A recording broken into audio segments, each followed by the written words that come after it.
I'm planting some sort of edible seed every day for the next 100 days. Today's day 4 and we're planting dill. Holly and Rich over at the Old Swedes farm actually guessed correctly.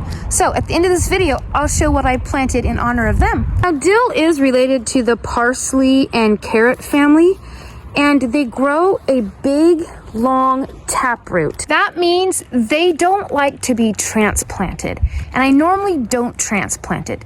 But our weather has been extra cool this year and I want to get some started. So I'm going to give it a try. So another Dollar Tree seed. We're doing the Long Island Mammoth dill today. Another small seed that takes a while to germinate. Okay. The dill will just get a light pinch of soil on top. Have you ever noticed when you're walking in your garden, like in the paths, that the weeds come up really good where the soil is compacted down? I have. I have noticed that. So I like to press the seeds down really well. I'm also going to plant some in these deep cups. Since they have a long taproot, this will give us more time. That's all the seeds. Put one in here too. More time that they can grow before they need to be transplanted, because they really don't like to be transplanted. Gonna poke them under there.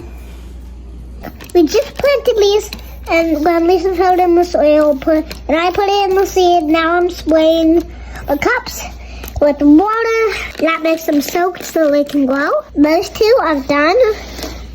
So now I'm gonna spray this one, then 2 more, then we'll be good to go. We are gonna use the method like I talked about in yesterday's seeds, where we're gonna cover these cups with a saran wrap and a rubber band to help keep them moist after we water them. So then this dill is gonna go somewhere warm. It's gonna go in where my grow lights are with the tomatoes and peppers.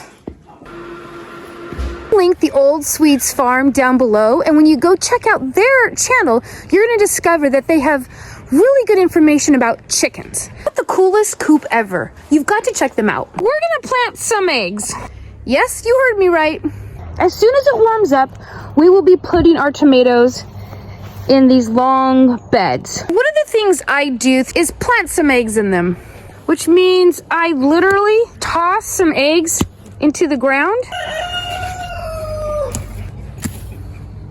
If you have chickens, sometimes your chickens make nests in the bushes, or they peck the eggs, or you just have too many. And when that's the case, I use the extras in the garden. Now I'm going to smash them. Then I bury them with a thick layer of grass. So I normally do this in the spring because that's when our grass is crazy hot. This garden is fenced, so I don't have animals that come in here. Raccoons could climb over or whatever, but it's really not an issue having animals. There's no dogs that can get in and disturb the eggs.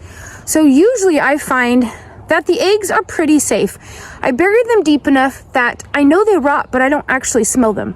Now, the nutrients in the egg, the calcium, the other minerals, will not be readily available to the plants for quite some time, but I do this every year. I know that the eggs that I threw in 3-4 years ago probably do have nutrients that are readily available to my tomatoes and peppers and other plants that go in these beds. I'm also gonna hop out and plant some eggs on my friend's porch. So planting eggs really is a thing. So if you happen to guess the next seed, I'll plant something for you as well. Just leave your guess in the comments below what you think tomorrow's seed will be.